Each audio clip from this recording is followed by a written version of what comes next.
오늘 본문 누가복음 12장 49절부터 59절 말씀은 12장 전체가 제자도에 대해서 말씀을 하시는 내용들입니다.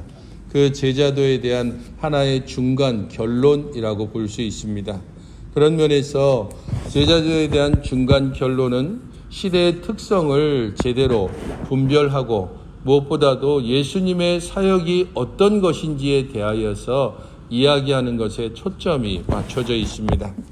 예수님의 사역을 사람들은 화평으로 생각하지만 예수님께서는 그렇지 않고 나의 사역은 분쟁을 일으키는 것이다 라고 말씀을 하고 있기 때문입니다. 내가 불을 땅에 던지러 왔노니 이 불이 이미 붙었으면 내가 무엇을 하리요 라고 말씀을 하십니다. 이것은 나는 불을 던지기 위해서 왔고 붙이기 위해서 왔기 때문에 아직 이 불이 붙어있지 않기 때문에 내가 이 사역을 계속하는 이유가 된다는 것입니다.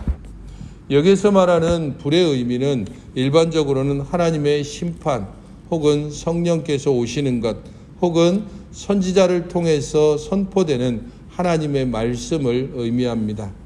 누가는 대체적으로 이 불과 관련해서는 심판이나 성령께서 불의 혀같이 내려오시는 것 혹은 불같이 토하는 선지자들의 선포의 말씀과 연결해서 주로 사용을 하고 있습니다. 이것은 각 사람들이 하나님께서 선지자를 통해서 선포되는 말씀을 어떻게 반응하는가에 따라서 성령께서 그들을 구분하시고 결국에는 그들 가운데 심판이 임하게 된다는 사실을 이야기하기 위해서입니다. 그런 면에서 예수님께서는 곧바로 이어서 나의 받을 세례가 있다라고 말씀하고 있습니다. 여기에서 말하는 예수님의 나의 받을 세례는 사람들의 거부 그리고 박해를 통해서 결국에는 예수님께서 죽임을 당하실 것을 의미합니다. 그래서 예수님께서 마지막 예루살렘으로 가시는 도중에 자신들에게 영광을 구하는 예수님의 오른편과 왼편을 구하는 그런 제자들을 향해서 내가 마시려는 잔을 마실 수 있느냐라고 하실 때에 예수님이 마실 잔, 그것이 나의 받을 세례와 같은 의미로 쓰여지고 있습니다. 예수님께서 나의 답답함이 또한 어떠하겠느냐라고 말씀하시는데 이것은 아직까지도 제자들이 예수님의 죽으심을 이해하지 못하는 상태를 의미하기도 합니다. 그렇게 오랫동안 함께 사역하고 오랫동안 여러 많은 표적을 통해서 예수님의 사역이 최종적으로 무엇을 의미하는지에 대해서 이야기했지만 제자들은 아직도 왜 예수님께서 지금 예루살렘으로 올라가시는지 거기에서 무엇을 하려고 하시는지 제대로 이해하지 못했기 때문에 예수님의 답답함을 이렇게 표현하고 있습니다. 그리고 이 답답함은 사역의 완성을 위해서 나아가시는 예수님의 열망을 표현하는 또 다른 모습입니다. 내가 분명히 이루어야 할 사역이 있는데 이 사역이 아직까지 이루어지지 않았기 때문에 그로 인하여서 예수님 안에 끊임없는 열망을 일으키고 결국에는 이 열망을 가지고 예루살렘을 향하여 지금 점점 가까이 가고 계시는 것입니다.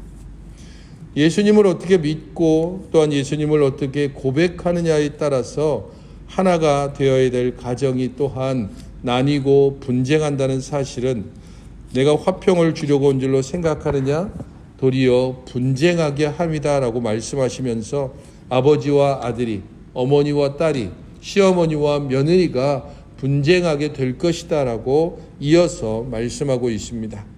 예수님을 어떻게 믿느냐, 예수님을 어떻게 고백하느냐에 따라서 가장 하나가 되어야 될 가정에서마저도 분열과 갈등과 나누임이 이루어진다는 것입니다.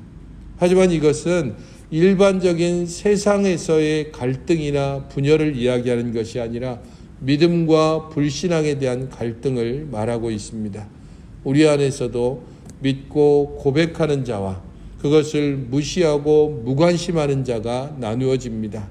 온전히 거기에 충성을 다하는 자와 그것에 대해서 끊임없이 박해하는 자들로 나뉘어지게 됩니다. 그것이 가정 안에서도 이루어진다면 하물며 일반 사회 안에서 얼마나 많은 갈등과 박해와 거부가 일어날 것인가 하는 것을 예수님께서는 제자들에게 말씀하십니다. 너희들은 나를 믿고 따르느냐? 그렇다면 나를 믿지 않는 세상에게 너희들은 끊임없이 거절과 박해와 나누임을 당할 것이다. 자신들은 정의의 편에 서 있고 너희들이 불의의 편에 서 있다고 그렇게 핍박할 것이고, 자신들이 진리의 가운데 있다라고 여기면서 너희들을 거짓과 이단으로 몰게 될 것이다 라고 이미 그렇게 가르치셨고, 다시 한번 제자들에게 그것을 기억나게 하시는 것입니다. 54절부터 59절은 앞서 제자들에게 말씀하신 것과 다르게 무리들을 향해서 말씀을 하고 있습니다.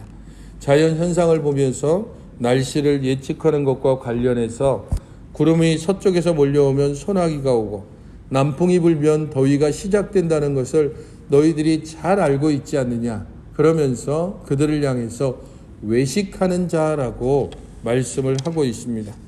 너희들이 정말로 천지의 기상은 분간할 줄 알면서도 어찌해서 이 시대는 분간하지 못하느냐라고 말씀하시는 것입니다. 날씨의 변화에 대해서 잘 알고도 있고 혹은 날씨의 변화에 민감하게 반응하는 너희들이 어떻게 하나님의 말씀을 그렇게 잘 알고 있으면서도 하나님께서 지금 나를 통하여 하시는 이 일은 깨닫지 못하느냐라는 것입니다. 누가는 여기에서 의도적으로 시간, 곧 시대라고 하는 단어를 일반적인 단어가 아니라 카이로스라고 하는 단어를 사용하고 있습니다. 이것은 일반적인 시간이 아니라 아주 특별한 시간을 가리킵니다.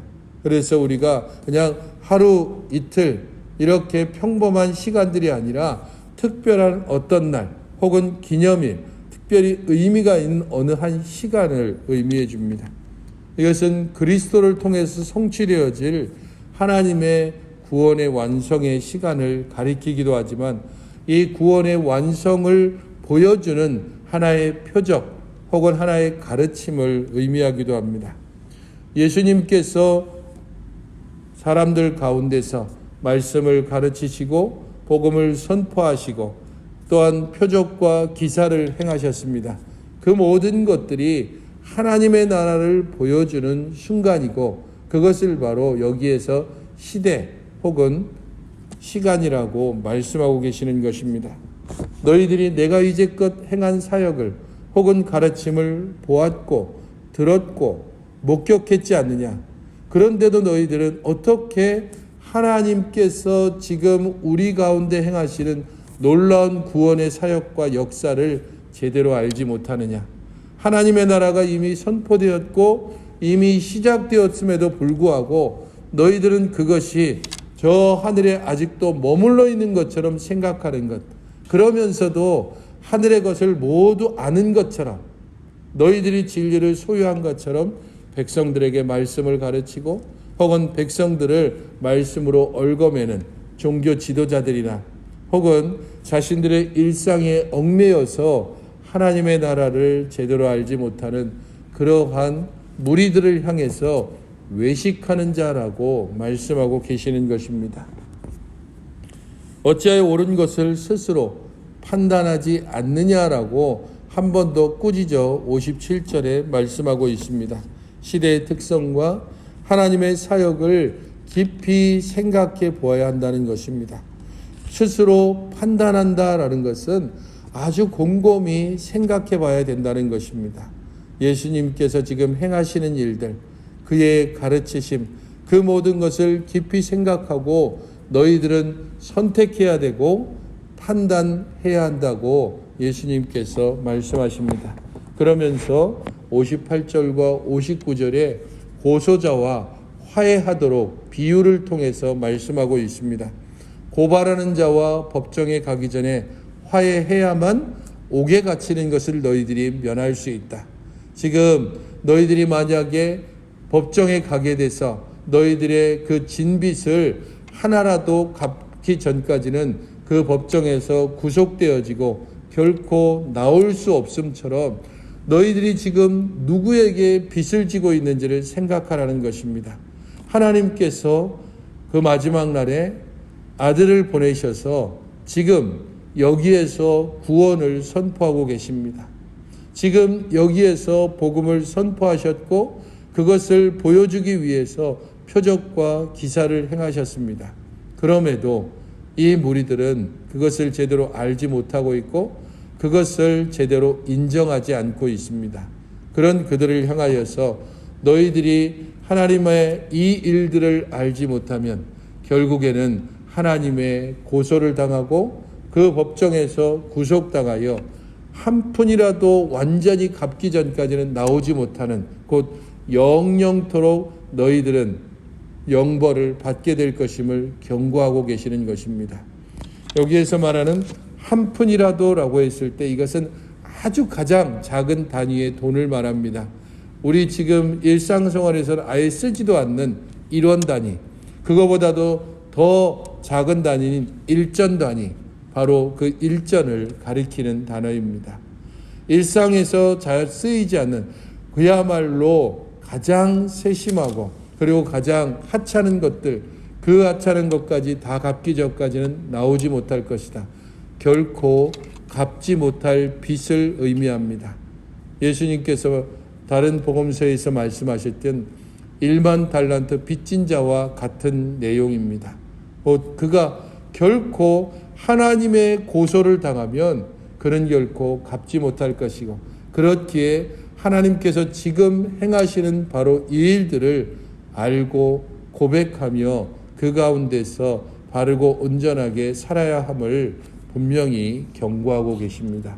시대를 분별함처럼 하나님의 사역을 분별하고 결단하며 그 가운데서 참된 제자의 길을 갈 것을 주님께서는 이 말씀을 통하여 우리에게 가르치시고 우리를 따라오도록 말씀하고 계시는 것입니다.